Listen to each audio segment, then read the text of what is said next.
With more insights into emotional freedom techniques, this is another free sample taken from the EFT Hub resource, featuring over 100 hours of tapping material and over 50 top tapping professionals.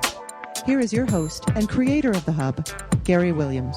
Hello there, I'm speaking to Janet Hilts now from janethilts.com and sharing some information about speaking fears. And Janet talks about how we can come up against many challenges when working in this area with EFT, and how we need to look at any fears or beliefs or resistance the person may have. And also how speaking fears can actually hold us back from true success, and that is in public speaking or speaking one-to-one. Here's more now from Janet. One thing that I've discovered in my years of working with people is that self-blame it seems to anchor. Well, it does. It anchors a lot of other emotions, so they can be so slow to release. And so that's a place where I start with people, which speeds up our session. But with speaking fears, a lot of people have been scolding themselves for years. Right. And blaming themselves. And so when they try to use EFT on it themselves, they don't have any idea that they should start there. So that's something I can recommend to people, is clear the self-blame first. Or if you're blaming somebody else, if you're blaming your parents, get that anger out of the way first, and all the rest of it will release much more quickly. As I said earlier on, you're not just looking at, say, public speaking, are you? You're looking at maybe, some people find it difficult to maybe go out on a date or a relationship or whatever, yeah? It can be a gender-specific thing for some people. Right. They're really comfortable talking with their own gender, but not with somebody else. One woman I worked with is a preschool teacher, and she came to me because in their staff meeting, she had so many ideas that she wanted to bring to this small progressive preschool. Right. And she could never speak up. Yeah. And it was very informal setting. There were only 5 of them. Right. But her problem was that she compared what she had to say to other people and always arrived at the conclusion that it wasn't important enough what she had to say, so it never got spoken. Right. And did you kind of delve into the past and find reasons why that was so then? We did, sure. Right. We sure did. Yeah. But is it the case that you always have to do that, or is it sometimes maybe a bit quicker and you don't have to maybe refer back so much? It can be a recent incident. Right. I worked with a coach who, she had been doing presentations on stage for years, and something happened where she just stopped, and she was turning down opportunities, and she couldn't figure out why. And it was due to an incident that had happened 2 years ago, of course. Yeah. So she put it in the back of her mind then, but not realized how important that was. Well, she knew it was there, but she thought that probably wasn't it. Right. But she had a lot of resentment about something that went on at that meeting, and somehow that resentment got lodged in there where she had decided that it wasn't worth it. It's interesting, isn't it, that people sometimes say, don't they, that, well, this and this happened, but I don't think that's anything to do with it. You normally find it is, don't you? Yes, I'm grateful to EFT master Lindsay Kenny. I remember in one of her workshops, she said, really pay attention to the last thing the person says before they hang up the phone. Or if they say, this probably doesn't have anything to do with it. She said that a lot of times that's a real key, and I found that to be true. Right. Yeah. So it's almost like getting into the unconscious, isn't it, straight away there? Right, and that's why those long conversations can pay off, because it might take 20 minutes for that little thing to show up, Right. And so you do this work a lot with people, do you, in this particular area? I do a lot of other work with people, but this is one of my favorites. For one thing, I have a background in speech and communications. Right.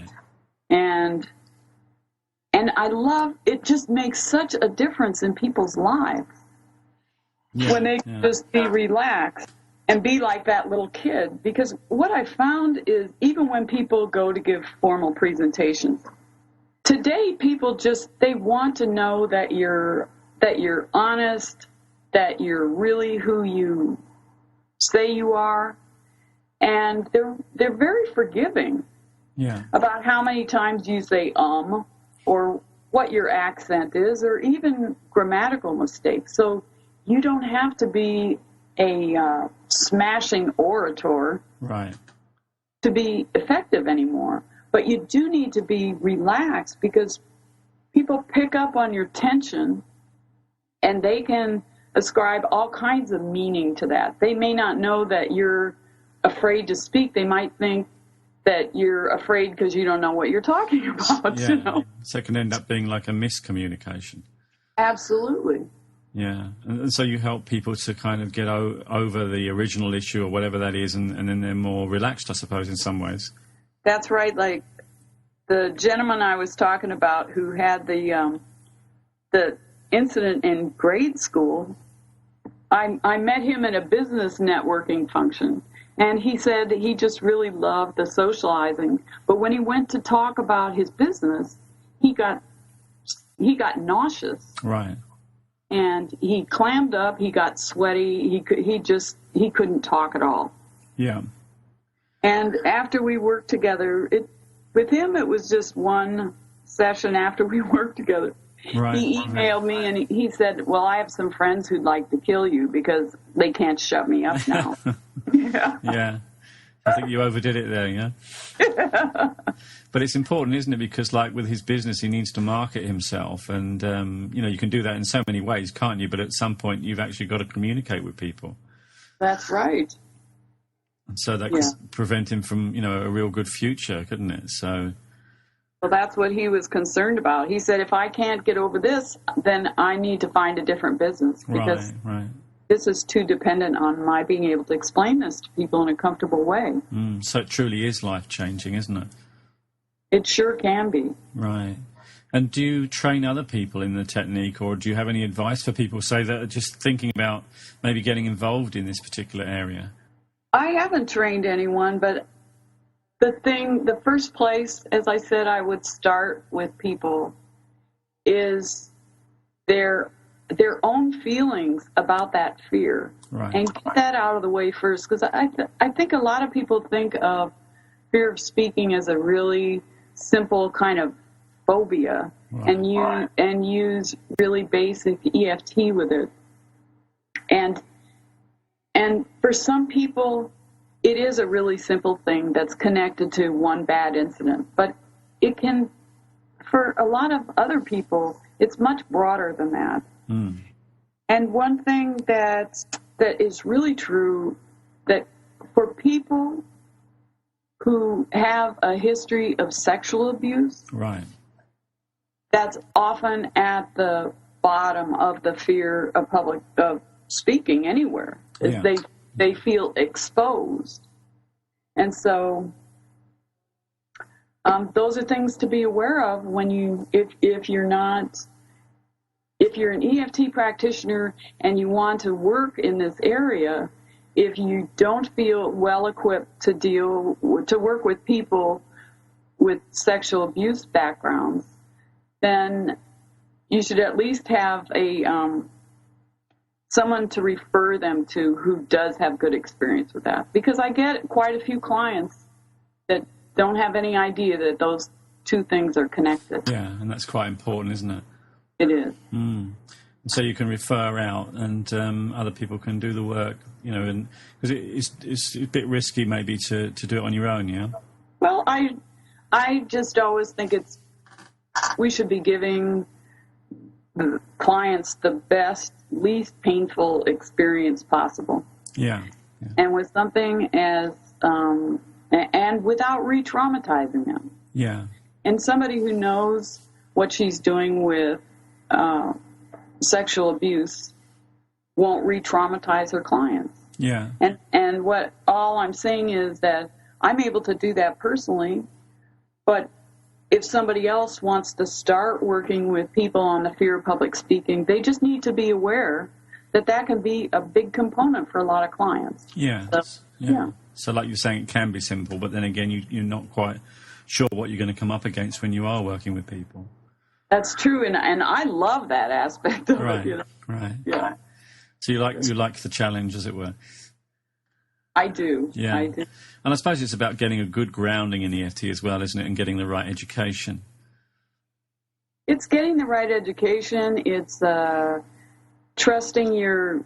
coming to trust your own intuition. Right.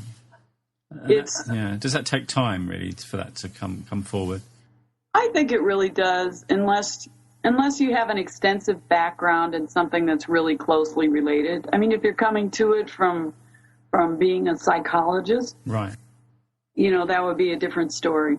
So if you're doing some other modality or whatever, it can help what you're doing, as it were. Absolutely, because then you're used to seeing patterns of behavior and knowing and trusting yourself about the next doorway to go into with this person. Yeah. I think of them as sort of constellations of issues. Right. And so if I see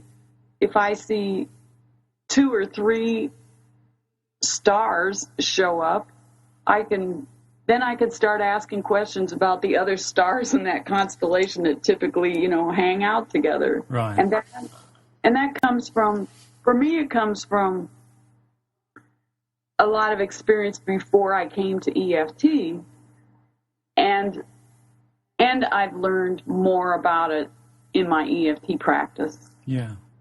Well, it sounds like you're doing good work there, and if somebody is listening and, they need help in that area, how would they get in touch with you and move forward? They can find me at janethilts.com. Right. janethilts.com, yeah? Mm-hmm. Right. And what would they find once they go to that website?